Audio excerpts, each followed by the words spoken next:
Disclaimer.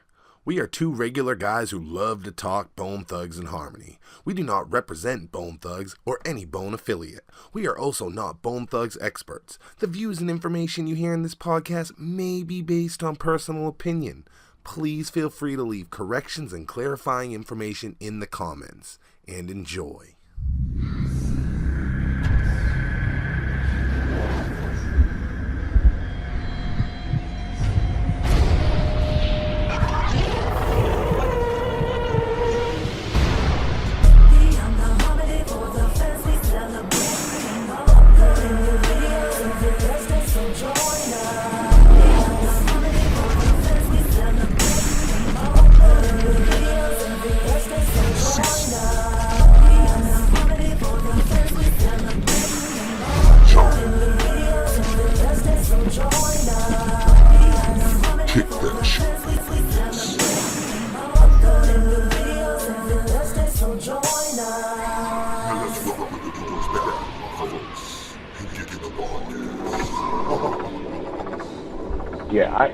I will say, it would have been great to have Bone on it. I thought Rev Run brought the fucking pain. That's I think one of the best, Rev Run verses. I thought he really, to be on a track with Bone, you either get on a track with Bone and you can do it, or you get on a track with Bone and you find out you shouldn't have been on the song.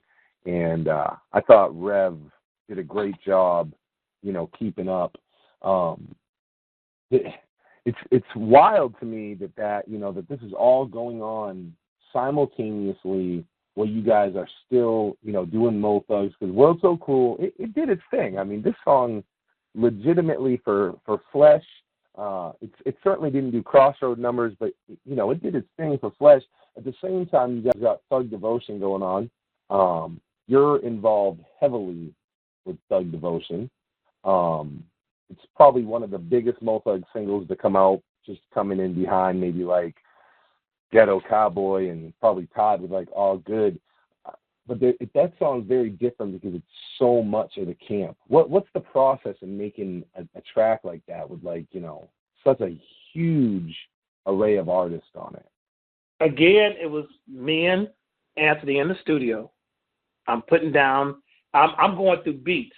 I'm playing that. Now, I already had that beat for something else that I was working on. I was thinking about Flesh, but it had another project, because then Damian Hall from Guy was like, hey, I'm about to work on my solo project. I need you here. And it was so funny because then I remember when Rex and Effect was working out, and they had a little young Pharrell working with Teddy and them, and the guys had already broke up and everything else. And it was like, I need something that sample written like what they got. And I was like, so I was working on a few beats, but then Anthony heard it. He was like, I want that, started working on it. So he's like, this is going to be our anthem. And he put down the main part of it. Then Trey came in and they put down their piece. But then the person who shined like best was Soulja Boy. Soulja Boy coming on, put on his piece. And Soulja Boy's wasn't really the first. He wasn't really the first verse. I think he was like, Ant was first, and I think Soulja came on a little bit later. And I put him at the head because he just killed it. And it was so funny because then it's like I had to do a lot of rearranging of that whole song, because then like the order that you hear it now was not the order that it was. And Trey's part wasn't really as big as it was until like after I had to do so many cuts. And the cuts started getting sloppy. I had to use Trey vocally to fix some of my mistakes. Yeah. So they came in a lot apart. And then I actually had to have Ant come in and fix some of the mistakes. And he's like, what you need is that I just need you to come in a little part and fix everything else. Because again, it was like it was so many people on there, and we had to cut it. And of course, even back then, they that song in the original piece was like 6 minutes and 30 seconds. And they needed a 4-minute song, and it was already 6:30. So I'm cutting people's verses in half and everything else. And of course, like at that time, I self-claimed myself, I'm the baby killer. Those songs are your babies, and I had to come in here and tell you that, hey, you may not get a twin. You might just get half of what you did. I was the baby killer. It was like, you had to like, not be married to the song. It was like a lot of verses, it was like a lot of sleepless nights trying to fix that mix because it was a lot of people on there, and it was actually long, and it felt good at 6:30. So now just imagine having to take that feel good feeling and cut it off, cut a quarter off of it. I don't know about other fans. I absolutely love how much Trey is on there. I really loved anytime Trey came in I'm not a big Take Your Time fan because I think that's what Trey wanted to do. But anytime Trey was used in the straight Mo Thug capacity to complement Mo Thug songs, they blew my mind every time. Like I was like, this is so good. It also held them back a little bit, of course, because it made them a complementing feature versus its own piece. One of the things you had just mentioned that stirred up a thought in my mind, as far as cutting it down. On the intro to Thug Devotion, Crazy Bone shouts out Graveyard Shift, Poetic Hustlers, Too True, Trey, Ken Dog, and Soulja Boy. And we know this, of course, to be the core of Mo Thug. But he also shouts out Aftermath. Aftermath is featured on Flesh and Bone's, first 2 records, but wasn't on that song or anywhere on Mo Thug. Do you know why Aftermath was shouted out? I mean, was he going to be a Mo Thug, or were they going to be Mo Thugs? Were they on that song? It was one of the things that they didn't get a chance to get in the studio, so it was a timing issue, and also I already had to make deadly cuts on there. I'm talking about like verses and pieces that to get everybody on there. Because again, it's like I also felt that like, hey, Bone has to have a major presence to bring this out. Just like like some of the naysayers when Jay-Z would come out with his artists, his biggest songs were the records that he was on with his artists. Yeah. So I kind of felt the same thing with the Mo Thugs family. It's like Bone has to have a presence on this, a major presence and such, to make sure that this song does what it needs to do. And the bad part about that song is that song could have did major numbers, but got his ass kicked not by much, but still stifled the sales with the Tupac, Machiavelli. Yeah. So that song debuted at number 2, and I remember getting a call from the labels like, "Damn, Bob, we thought we was gonna get you a number 1." I said, "I lost to a ghost," because Tupac, and it's like, "We'll get him next time." And it was like, because they were going to make me a billboard little thing, like a little plaque that you get with the billboard and everything else. And I'm like, no, it's cool. That's the nature of the beast. Let's do some numbers on this. And the song did what it did. And the album went platinum and gold and did what they needed to do with it. But, you win some, you lose some. You can't beat Tupac. Nah, even today it's hard to beat Tupac 20 plus years later. Do you know, was Aftermath, were they planned to be Mo Thug artists at that time? They ended up with Flesh later on, but do you know if it was planned for them to also be Mo Thug? What happened is that the label had too many people out there. It was like, you already got 1 million, now you're going to add 1,000,001. So Aftermath didn't get the 100% support that they needed because of this. There was no more money. And everybody was already out there, and we was already causing havoc and getting kicked out of apartments and record studio time going over budget. So then to add another third, like they just supposed to be out there, just made it hard. So they just got the short end of the stick because of business. It was nothing personal. It was just like a business, they put them out there. They ended up with Flesh. They ended up on Flesh's first 2 albums, and even on his label. So it worked out for them. Let me ask you, in this whole time frame that you're doing all this, I know you worked side by side a lot with Crazy Bone, but who was your favorite Mo Thug artist to work with during that time? I think everybody, because this is not a politically correct answer. It was like everybody, because I had relationships with everybody, even though Mo Thug was kind of split, where Archie had the production that he was working with, and I had the production I was working with, but then still we all crossed over. So everybody, it was like one big family. Like you can't say which kid, and this bad part about I always use this, like there's one kid that you think is an asshole, but you can't. But then like with the family, like everybody, we all legitimately had a different relationship in the studio. So across the board, everybody, we had 100% the same type of relationship. But then there's sometimes like Soldier and I clicked a lot because he had that melody that we needed, along with, of course, Ant and them. So, but everybody else was just more raw rhymers, where Soldier just had he had a flow. So he could actually have been the most crazy, as far as doing the hooks for a lot of people. But then again, everyone, after the Mo Thugs album, were supposed to get their own solo albums. Yeah. I noticed, to answer your question, there's everybody across the board was 100% the same amount of love in the studio in different ways. I mean, that, it makes sense because, and this almost in my eyes could have also hurt the solo efforts, which is the first Mo Thug album is so good. Even the second one is really good, but the first one is so good that as a fan, after you hear that, you expect all those different things that made up those Mo Thug songs. So by the time you got to one of their solo records, meaning Too True, or Poetic Hustlers, or even Graveyard Shift, no matter how good it was still missing something because you were used to hearing, something like Thug Devotion, or even the big family scripture song at the end, that outro. You were just used to all those different things. So it took all those sounds, I think, to make it up. So it makes sense.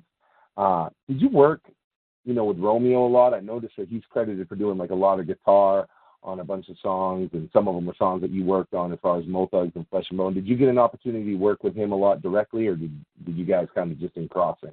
Romeo and I became friends after we were working on the Flesh and Bone. Well, even before that, but closer friends when I was working on the Flesh and Bone album, because then Romeo was my ears when I had to go to New York and secretly mix these other projects for Bone.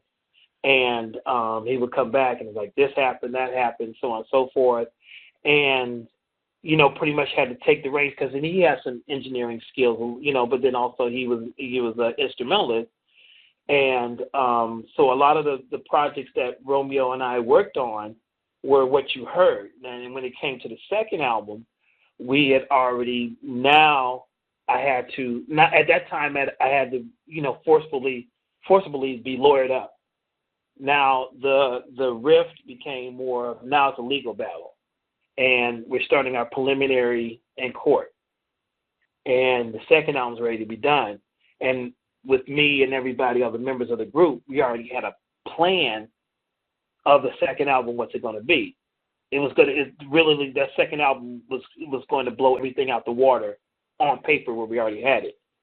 And I was already locked in rhythmically to know what we were going to do with it. And he already had big dreams of it. And also some of the songs that we were going to go on the Mo Thugs album actually ended up on Ant's solo project because, it was I wasn't there. And Romeo was pretty much, Romeo took my reins after, the fact that, everyone's hating on you because you taking them to court. And now everyone's mad at you. And it's I'm in court. I'm not in court yet, but I'm going through litigation. And it's at any given point, I'm I don't want to do this. I don't want to do this. I'm not, why are we in court? I don't want to be here because you do. It's now you're suing your brother and sister. And that's. Do you remember what year roughly this was? I know Family Reunion came out in '98, so I'm guessing this must have been late '96, mid '97. 97 started the preliminaries, and that's when it was now it was I was still in Bourbon. I was still there on the complex. I was still in Bourbon. I think Flesh and I was still roommates.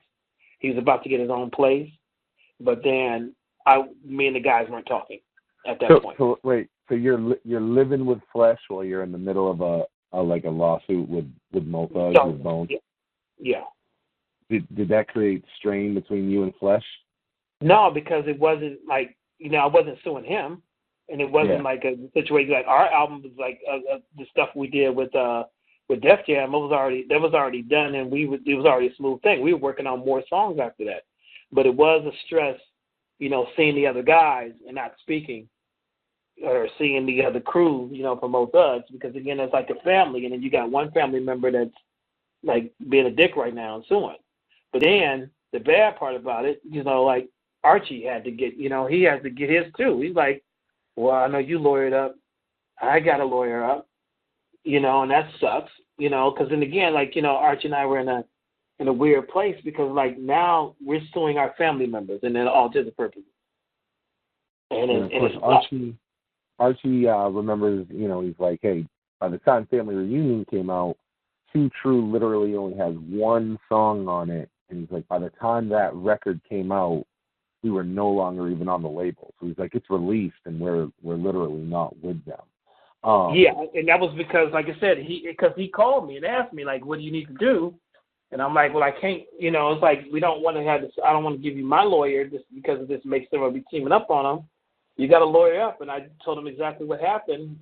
I'm giving him the process or where I'm at with the litigation at this point in time. I'm giving, and then he's going in, and then I remember showing that now we have to go into court, and they had their lawyer, and they had our lawyer, and our lawyer is like, Bob needs X, Y, Z, A, B, C, and I'm sitting there like, damn, it's like, because it was a huge number.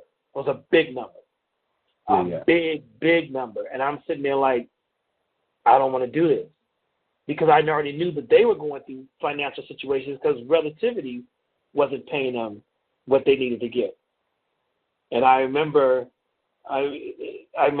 like trying to shout at them like, hey, I got this lawyer and we're going through this all this stuff, and I know we're fighting, but you guys, your money is not where it needs to be, And they're like, why are you tripping, blah, blah, blah, and everything else. So then how do you tell somebody that just got a $325,000 check that that's not enough money?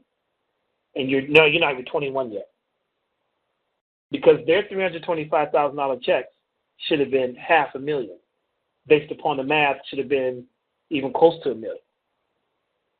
But they weren't getting their money right. Because then now I'm having this lawyer who's like teaching me the math and how you figure out what you're doing royalty based. And he's going in there and he's like I'm not going to sue them for that much money. Let's work out something. So we worked to a settlement, and I remember seeing Lazy at the court. And again, here you go, like I'm welling up, my throat's getting big because like that's your little brother that you see. And he's like, yo, Bob, let me talk to you for a minute. He says, I know we didn't have our paperwork right. We were young and, everything got crazy, moved fast and everything else. And we know we didn't have, we didn't have our stuff right and we get anything else. I know, like, between that, I know you guys did a lot of work together and everything else, and that's y'all too. And I just want to tell you that, I'm sorry we didn't have the paperwork right, but this is all we got. Now, the irony about the settlement was that there was a large cash payout, but then I couldn't get any more claims to royalties after that.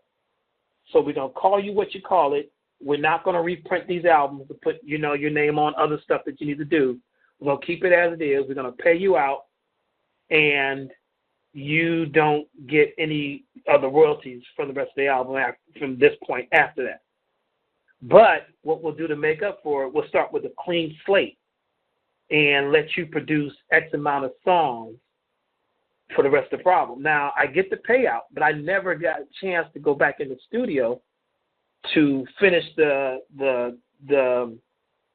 deal, because I was promised X amount of songs on the second Mo Thugs album, an X amount of songs on the third Mo Thugs album, and an X amount of songs on Flesh's next solo album, to make up for the difference of what the whole lawyer wanted to go in for.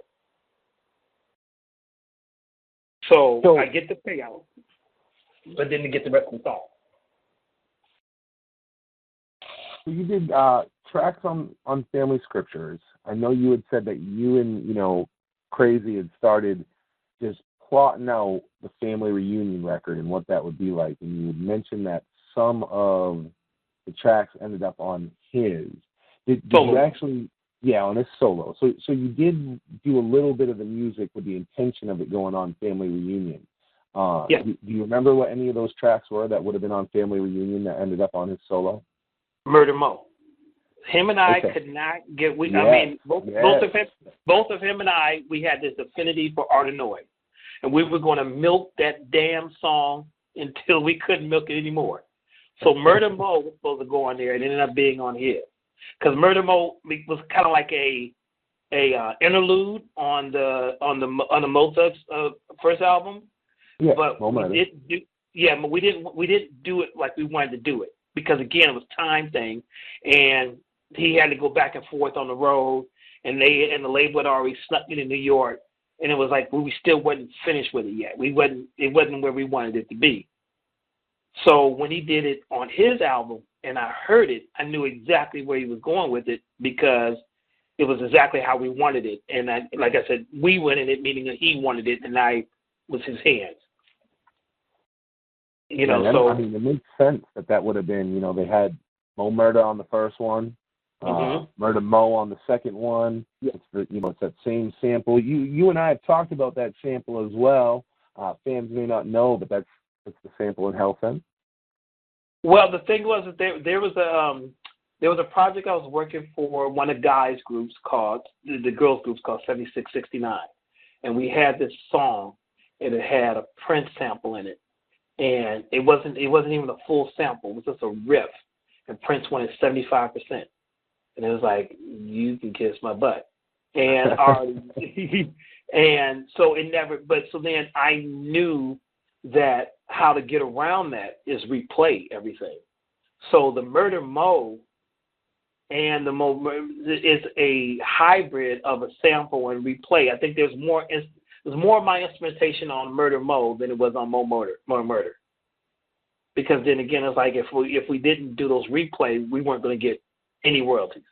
Yeah, it's so crazy to hear that, because when I was speaking to Romeo, he's like, yep, he's like, that it's kind of what my role really was to come in and replay shit, and he's like, we did it, meaning Mo Thugs. He's like, we did it in a way that the other labels just didn't know how. He's like, so they were all sampling, and he's like, and we were remaking them, making our own, versions of that sample. Because that's what I would have them come in to do. Like, even like I would have them to come and play, like I would replay the whole song. Like I replayed the Devotion. That's why I didn't get all that royalties taken away from me. Every note I replayed from that, and then used the yo-yo mix, but still was my inspiration. And still sonically doing, like they had to give us performance rights, but not sample rights. So then I had Romeo playing note for note, and I'm sitting there like, that's not it. We getting it, because Romeo's like doing, I'm gonna do this. Like, nope, I need it to sound exactly like this, because again, Romeo is a musician, so he knows the song. But then even if you go back to like the old story when you hear when Vanilla Ice was in court, and one of his favorite lines when he ripped off Queen was like, no, my song goes dun dun dun dun dun dun dun. And the judge sitting there like, dude, you lost your mind, and then you actually got clowned for it. It actually made sense to me, because then that's what I would have Romeo do. It was like, no, I need you to change this note and this note here, but still give it the same vibe. Yeah. So if you sonically put our songs side by side, it would sound alike, but not be it. So we didn't, so when it came to sampling, you paid the whole thing. You paid a little bit of it. The Vanilla Ice court case that you brought up is exactly why I've always been more shocked that Bone wasn't in more court cases over their songs. No. Because of that exact court case with Vanilla Ice, I've always been shocked that they didn't have more court cases over sampling and shit like that, because Vanilla Ice still took the short end of that situation. It's just as far as like the Mo Murda piece, just jumping back to that quickly. You had mentioned when you guys first started, just working on that, and the song is so different, Bobby. Like, was there any thought from, Crazy Bone as to how that track would be received by the fan base? Of course, it sparked fans love it, and it sparked a series. But was there any kind of thought from him about how, people would receive it, or did he just know that this was going to be, as good as it is?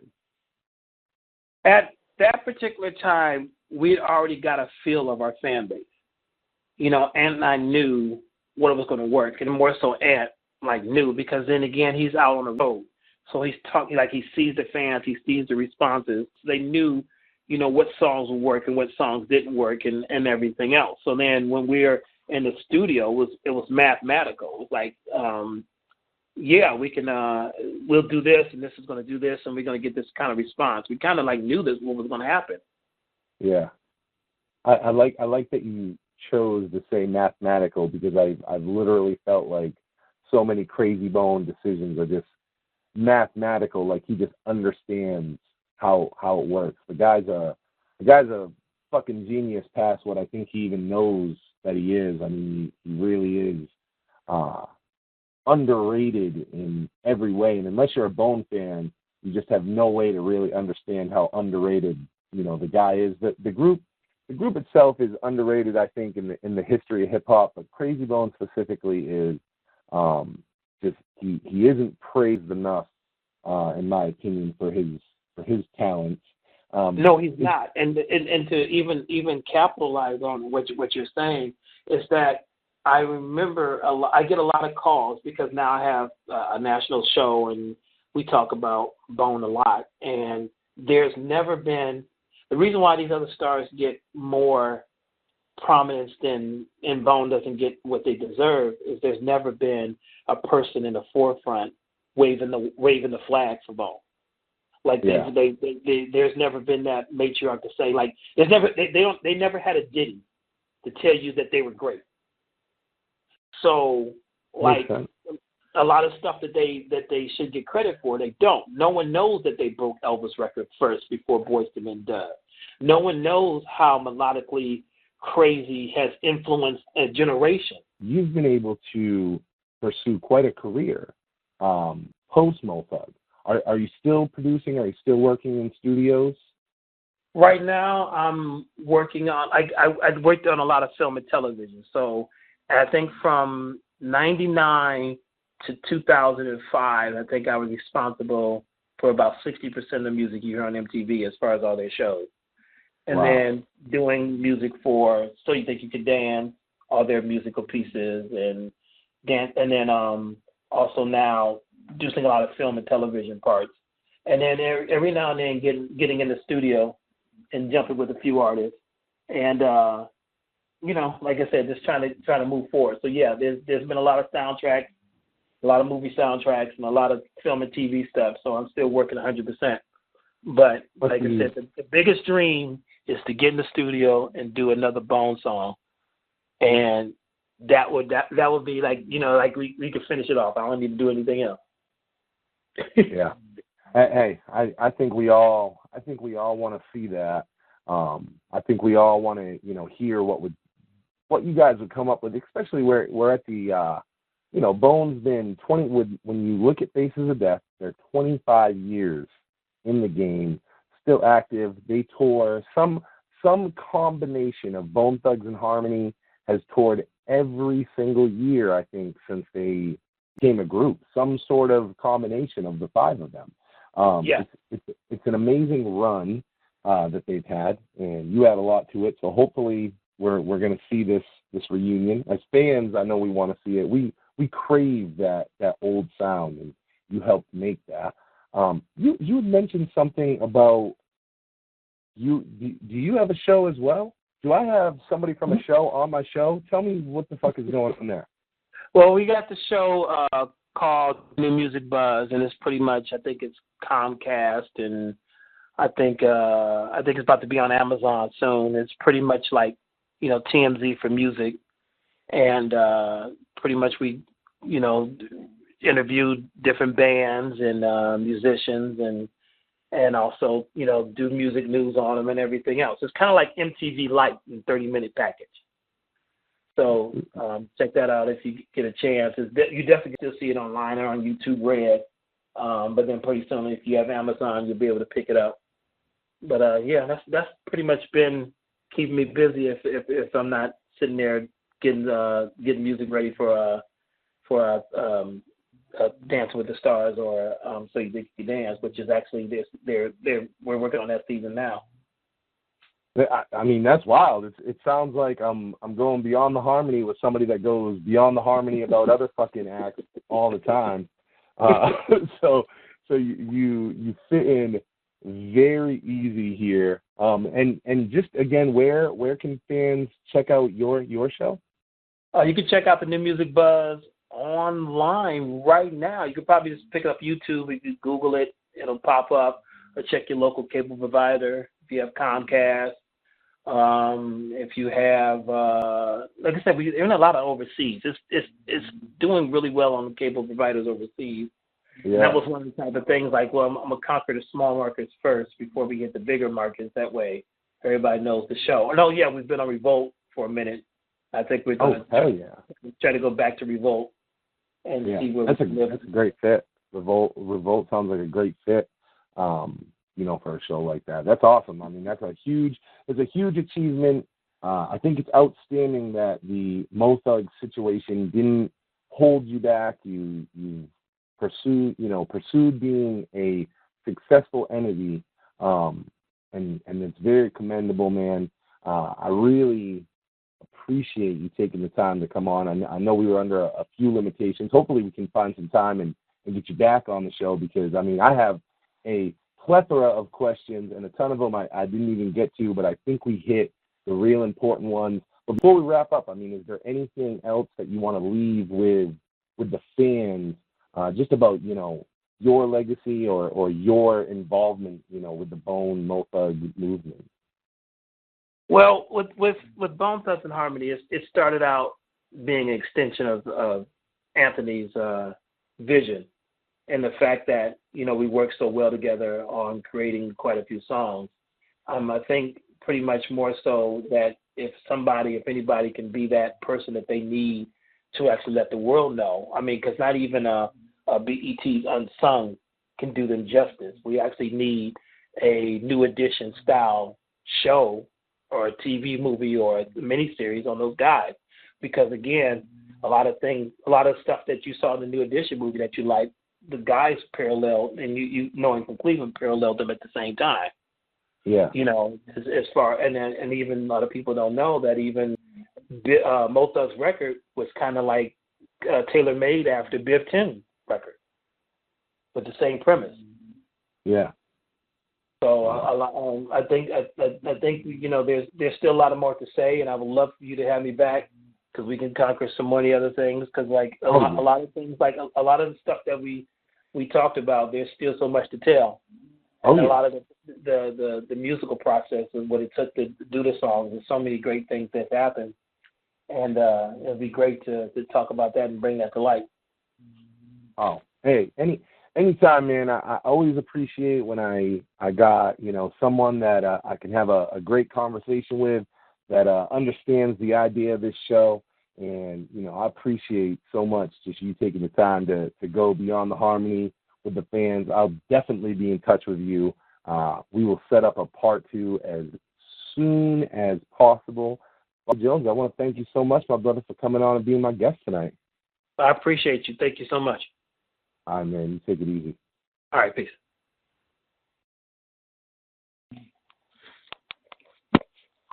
All right, y'all. That was it. That was the big convo with Bobby Jones. And, woo, did we find some shit out. I'm going to tell you guys right now, you heard John come in. He was playing hooky. He's been in and out. I've been watching him jump in and out of the conversation. I don't even know if he's here right now. John, are you in here right now? Yeah, no, I'm here, and it was cool to be a fly on the wall. I got to be a fly on the wall and listen in on the Beyond the Harmony show. So that was definitely killer. You did a great job, and Bobby did a great job. It was a great show. Oh man, Bobby was amazing to talk to. I mean, it was again. This show is a flip of the coin. I don't know who's going to be on the other side. Most of the time, I think every time I've ever done one of these, I've never pre-spoken over the phone to any of the guests. It's just on Facebook, over text message. So you don't know what they're going to be like. And Bobby was just, hey, I'm not surprised. When I found out he had his own show, I was like, this guy gets it. I had a ton of fun, and just found out some amazing shit. Johnny, I don't even know if you were in here. You're going to have to listen to this whole show. Did you fucking hear that the original The Crossroads remix, before it was remixed by DJ Unique, Bobby remixed it, and it was the World So Cruel beat, and they did a whole The Crossroads over the World So Cruel beat, and it really didn't work out, so then they went back into the studio, and Unique dropped that one, and then that's how World So Cruel ended up on Flesh's record. No, I did not hear that. Motherfucker. Yes. So there's a big episode. This episode is so big that when I edit this and put this out, just so you guys know, John's going to listen to this episode with you guys. Yeah. And just in case you were wondering where I was, it has a happy ending. I was on call for some IT stuff, and things happened in the middle of the show, and I had to take the call. Cecil and I always were concerned about this happening, and it finally happened. Hopefully this is the only time it ever happens. But it got resolved, and I'm glad that Cecil was able to hold it down while I was out. And I'm looking forward to hearing this episode. And this is the other thing, too, because I wasn't on at the beginning. This was a show that Cecil's had eyed since the beginning. I mean, this has been one of those ones that, like, as we discuss the journey of this show, it's always like, but then we're going to have the Bobby Jones episode. And it's now happened, and I can't wait to listen to it to see how this adds on to the storyline, because this one was a long time coming. We've been eyeing this on the calendar for a long time. I feel bad that I missed it, but I knew you could hold it down, so I'm glad it worked out. It was super, it was easy to hold down. I'm gonna say honestly, like, because I think Bobby does his show and he knows how it works. I mean, I basically just had to set him up with a question, and he brought it exactly where I wanted it to go. He brought it places where I didn't even know it was gonna go. Like I said, the World So Cruel story. There's just so, bro. Were you in there? Were you on the show to hear about Mo Murda and Murda Mo? Because I know it's one of your favorite topics. Those are two of my favorite songs, and no, I heard you guys talk about it again at the end, and where you asked. I'm just glad you got to ask it how if they were concerned about how it was going to be received or not, and but no, okay. Well, I'd say tell me about it, but I could always just listen to the show unless there's a highlight that you want to highlight there about it. I'm a highlight for you. I'm gonna just give you the highlight. Mo Murda is on Mo Thugs 1. We know Murda Mo is on Crazy Solo, but it was supposed to be for Mo Thugs 2, and that was Bobby Jones' Mo Thugs 2 contribution, and it makes so much more sense that Murda Mo and or Mo Murda and Murda Mo would have been on the Mo Thug album. Right. Yeah. As a sequel, okay. As a sequel, yeah. Yeah, and there's a big story as to why it didn't. Everybody just heard it, so it's so funny to be on the show catching up my host for people listening. But I'm sure even our fans are enjoying that you didn't get to hear this. It's a great interview. Bobby was outstanding to talk to, and I knew he was going to be important. And this is why, when you just said, hey, I've talked about this from the beginning. I've talked about this from the beginning because it's the same reason that we ended up interviewing K Chill. When you look, linear notes over, when you look information over and you repeatedly see somebody's name, but people don't talk about them, think about it. In all our years of fandom, in all our conversations, even Beyond the Harmony, as many times as, Romeo may have come up in conversation, or Archie and Choo Choo or anything, I don't think we ever talked about Bobby Jones. And I was like, well, why? Because this guy's fucking all over this. I mean, there's got to be more to this. I mean, this guy recorded, he mixed, he played keyboards, he did so much. He was part of the engineering process.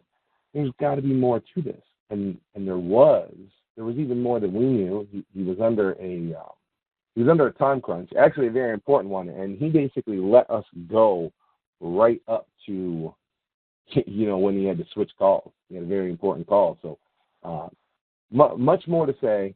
There's no way I'm going to end it there with Bobby Jones. because I had more questions. I could tell he had more to tell us, but every fucking time, bro, every time we do this show, it's amazing because the story is so big. And John and I won't lie to you guys, John and I got into this for a reason. And we do these interviews, and every time we do an interview, I go, did we do what we came to do? Is this it? And that doesn't mean we interviewed everybody there is to interview, but there's a huge parts of the story that you already know that we don't have to re-interview somebody to tell you about. So we're only trying to uncover what you don't know. And every time we do one, I'm like, bro, this story's so fucking big. There's still so much that we don't know. And Bobby Jones just told me so much. Bobby's got shit. Hey, Bobby Jones will probably block me on fucking Facebook because he has unreleased shit that I'm just like, oh, buddy, you're going to get sick of me saying, hey, Bobby, what's up with that? He has the Crossroads that I told you about over World So Cruel. Yeah, he's got that. He's like that's sitting on a master in an unlabeled white box. You know, it's like, and I only got to hear a little bit of it, but he just seems like a guy that we've known our whole life because in theory we have musically. And a lot of the guests that we've had, it's like after just a few minutes of it, you're like, man, I feel like I've known this guy my whole life. And as I said, in many ways we have. And it's also nice that, you know, we found out how prolific Bobby Jones is. He said he was like doing like 60% or something of the MTV like audio that was happening. That's incredible. Oh, amazing. So yeah. And he's currently working like Dancing with the Stars, huge fucking show. I mean, incredible body of work. I mean, in ways, he kind of Beyond the Stars is a pretty huge thing because you could probably go to anybody in America, ask them about Beyond the Stars or Bone Thugs and Harmony. They're probably going to know Dancing with the Stars more. And so in ways, Bobby's kind of exceeded like he's gone above and beyond in ways the rest of the guys. So he overachieved. And I kind of said that to him at the end. I said, it was kind of a blessing in disguise. You probably missed it, but he said, hey, I never ended up on paper like the other Mo Thugs. His situation was kind of like a mix between Romeo and Archie, if that makes sense. So he was kind of like the middle. Like Romeo was completely independent and good. Archie was like way, way under the thumb, signed, not getting paid. Bobby is unsigned and not getting paid. But in the end, it worked out good because there was also no paperwork to hold Bobby back from all these things, whereas we know there was paperwork holding Mo Thugs back, from certain things. And it's nice, too, when there's people that have had successful careers. Like Romeo's had a really successful life, but that he still has that place in his heart for Bone, and same with Bobby. So it's always good when you see people that have achieved great things still have that love in their heart for the stuff that just grabs your soul, like Bone, and still wanting to do stuff like that. Yeah, so many of them. Even awesome. I saw Mo Hart. Mo Hart was on his live stream this morning, and it's just a live stream of Mo Hart whipping around, and his music's too loud for him to even talk to you, and it's just him bumping Mo Thug and Bone. Even with the feelings that a lot of them have that come from money, because money has a big part to do with a lot of the ill feelings between Mo Thugs and Bone. You notice that so many of them, bro. Soulja Boy still shows love. Mo Hart still shows love. K Chill was, in his interview, he's like, those are still my boys. I'm really proud of them. Shows love. I can't think of any of the interviews that we did where even if it was like, hey, I'm upset because I didn't get mine, everybody still showed love. And I think the reason for that is that even though the money was the breaking factor and the money divided them, our family reunion then turned into a family crisis. Fucking, even though that's what happened, the family piece at the end of the day is still bigger. Even though they're not together anymore, you can tell the Mo Thugs, they still honor the Mo Thug family, which is crazy. but it's amazing because that's what you hear them all say. We were like a family. It was more. It wasn't a gimmick. It wasn't bullshit. Family scriptures. It really was that. This was a family, and that's amazing to hear. A lot of times our show, I think, takes heat for trying to uncover the negative, but what we just told you, that this is about that family, the foundation of these interviews is these guys that love the family. And that's what the show is really about. Family shit isn't always nice. It's not always beautiful. There's some ugly shit there. But Bobby Jones still wants, to work with Bone. And I think that's a lot of them because that's the family. And at the end of the day, you never want to go away with that hostility or those bad things. And, I hope for our show, for the sake of the fans, for the sake of the artists, that along with the bad things that may come uncovered, I hope that the people that listen to this show, hear the good things, hear that piece. And I hope that our show, plays a part in some sort of reuniting of some of the Mo Thugs and Bone. And I think it's going to. I truly believe it will. Yeah, and, another thing, too, is I've become fans of all the, like, even greater fans, especially, like, with the people we didn't know of on our record. Like, obviously, I was always a Mohart fan, but I'm even more of a Mohart fan now. And Capone, like, anytime Capone posts on Facebook, I always check out Capone's posts now. Because now I feel like I know him a lot better. And every single and now Bobby Jones, I'm going to listen to his radio show, see how he does his show, and see if there's anything that we could adopt onto our show and just get tips and pointers from how he's doing it, because he's a seasoned pro of 20-plus years. And everybody else that we've had on, I'm like a hardcore fan of them now. I follow them on what they're doing on social networks when I have the time to even look. And then even our commenters, I look forward to seeing. I know 1985 Gemini is going to have a comment each day, so I love waking up to her stuff. Stoney Maloney, and everybody else that are frequent commenters. It's you're talking about family, and there's a Beyond the Harmony family. And it's the people we've had on the show and everybody that comments and participates in it. So it's a big family thing that we got going on. It is a big family. It's getting bigger all the time. It is currently June 19th. I'm not sure at what point you guys will hear this recording, but as of June 19th, we have 790 subscribers. In June, I don't know if you probably won't even hear this shit till July, but I'm going to give away a copy of Thugs always this month. It's a fucking big CD to give away. That's what we're going to give away to our 790 subscribers. One of them is going to go home with that in June. Hopefully we get a little video up there as well. We have a huge family, though, and I got to make sure every show we shout them out. Feenics Ryzin does our theme. Make sure you subscribe to her channel. She is outstanding. She does the best phone covers I've ever heard. Our homies at thugsandharmony.com. Shane over at bookofthugs.com. Bone Thugs NL, who holds it down continuously. LoyalBoneFans.com. Stoney Maloney. The BTNH board on Facebook. And, of course, the Beyond the Harmony group on Facebook. All these motherfuckers help put it together. And so many other people as well. It's amazing. This family is amazing. We're this close to the 1,000 subscribers we need. So if you know a Bone fan, make sure they know about this channel and that they subscribe. Because we almost there. I can't believe how long we've been doing this, John. It feels like a lifetime and overnight at the same time. Yeah, it's good that it's an evolution, a revolution, and all those things. So we're 4 months in, actually about 4.5 months in now, right? Yeah. And just think the closure that we've had and all the new doors that have opened, and what lies to come. Unbelievable. Yeah.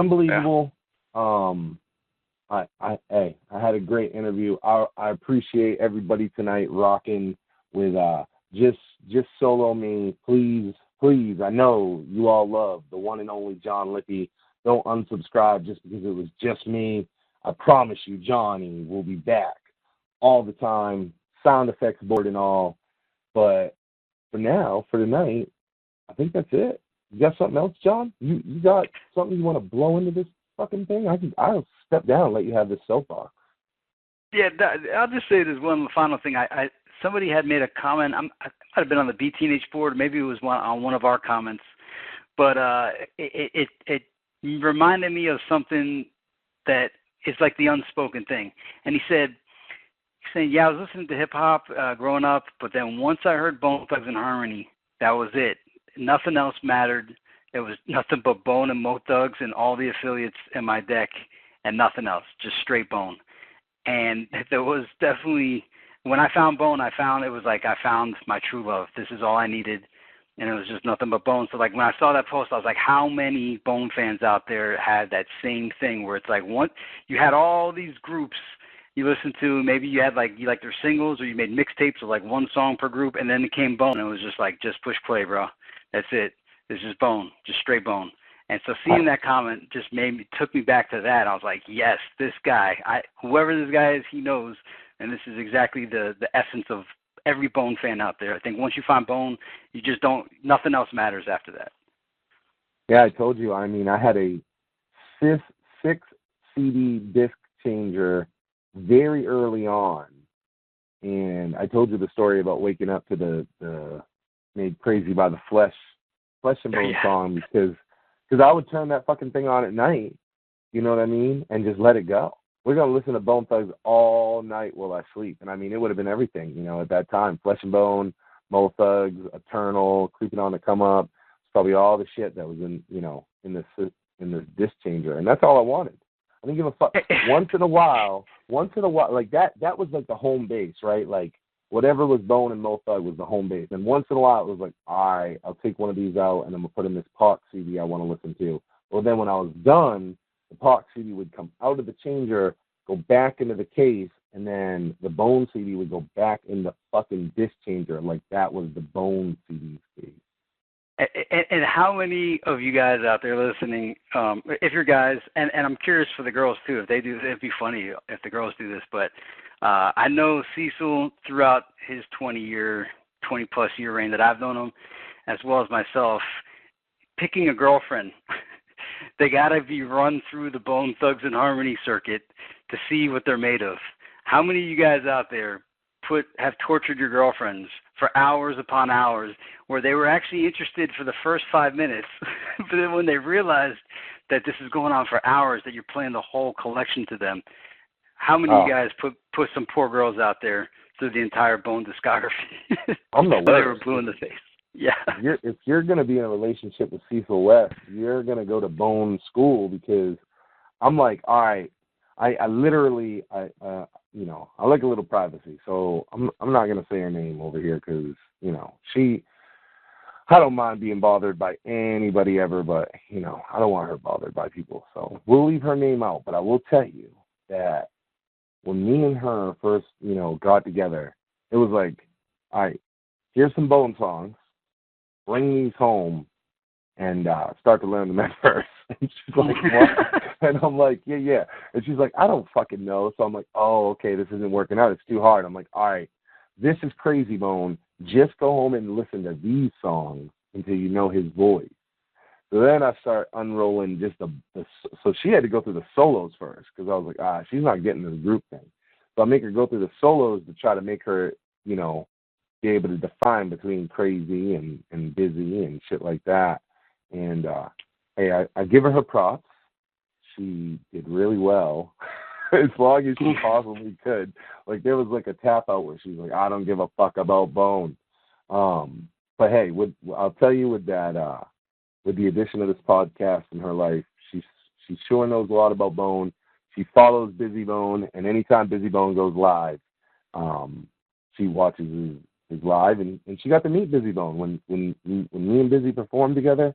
She got to meet Busy Bone and hang out with Busy Bone. I actually think that her story goes, she was sitting in the golf cart with me, and Busy Bone had walked up from the VIP and or from like the artist trailer, and he's smoking, and he goes, and he goes, excuse me, can I get that seat from you? And she was like, sure. And her story's always like, I gave Busy Bone my seat. so she knows Busy Bone.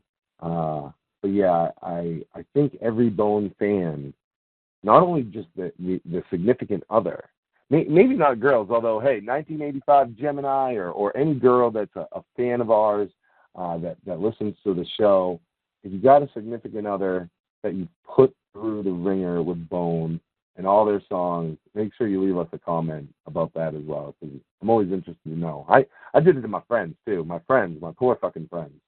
My poor Cecil West and his poor fucking friends that have had Bone Thugs and Harmony driven down their face. And some of them are still like, are you still listening to fucking Bone, bro? And I'm like, yeah. And they're like, you're not sick of it? I'm like, they make new music. And they're like, they still do records? I'm like, they make great records. Listen to this shit. And I pushed new waves on a ton of my friends. And we used to go to a summer camp, like a privately owned camp, all last year. And New Waves was like the soundtrack. So a bunch of my people love New Waves because I just pushed it until they had no option. Oh, yeah. My poor East Coast hip-hop friends, they got put through the ringer for Bone. And the funniest thing is, like, thinking back on getting rides home, I'm like, hey, throw in that Mo Thug, Thug Devotion, Mo Murder. And they're like, yo, there's so much other artists out there, man. Why you always want to put Bone and Mo Thug in the system? There's Tupac, Biggie. We're living in an era of what's going to be known someday as the golden age of hip-hop, and all you want to hear is Bone. And, it's poor guys, bro. Poor guys. But then at the same time, drop us your comments about what the torture you put girls through with Bone, but also making friends. When you found somebody that was a Bone fan, it was just like automatic friendship. And there's been so many people I met you and I we became friends through Bone, right? Oh yeah, absolutely. Lifetime friendships through Bone. John and I became friends because I was a member of whatever the BTNH board was called back then. Maybe it was still BTNH board. I don't know. The UBB or something? Was it? Yeah, whatever it was. It had a name before that, yeah. And John was in Lyrical Fusion, and they had a song called Getting High on the South Side that was very, very similar to, the Bone style. But the thing that made it unique at this time is the internet wasn't oversaturated with music by independent artists. Not everybody could record a song back then. So it was a big fucking deal that they uploaded it, and it got put on the BTNH board, and the fans went crazy, and I heard it, and I was like, wow, this is fucking crazy. And I reached out to John because of that, found out his group had this whole other record, and the rest of it doesn't really sound like Bone. And the fucking rest is history. Here we are. I don't even know how long me and John have been friends now. I have known since like 98 or 99. 98 to 2018. Yeah, 98 to 2018. Because figure the Final Toast came out in 98. So, yeah, man, 20 years. This is our 20-year reign. Yeah. We've already done our own documentary to celebrate all that, so it's not like we need to commemorate it any more than it has, and a book. All because of Bone. All because of Bone. I had a kid, too, I think I've told you this story, but the fans don't know this. You guys know I had a website. It was hellsent.com, and my handle back then was LAYZ1999 Thug. Lazy 1999 Thug, and I ran hellsent.com, and honestly, I can't even remember the guy's name. I think one of them might have been Murdermo. I can't remember the guy's name that I did it with, and I ended up leaving the website, actually, and they kept it going for a while, but I started up with just one of them, and I think the staff turned into 3 or 4, but we had a staff page, and our pictures were on it, and there was a kid in my school who was a hardcore Bone fan, and I think he was in the grade under me, right? So it's like my junior year, and he's a sophomore, and I'm hanging up at the library, and he walks up and he goes, hey, I don't want to be weird. He goes, but do you fucking own a website called hellsent.com? and I remember in my mind going, fuck. Because I didn't run around, I ran around my high school actively, pushing Bone, but I wasn't out there yo, I got this, fan website or any shit.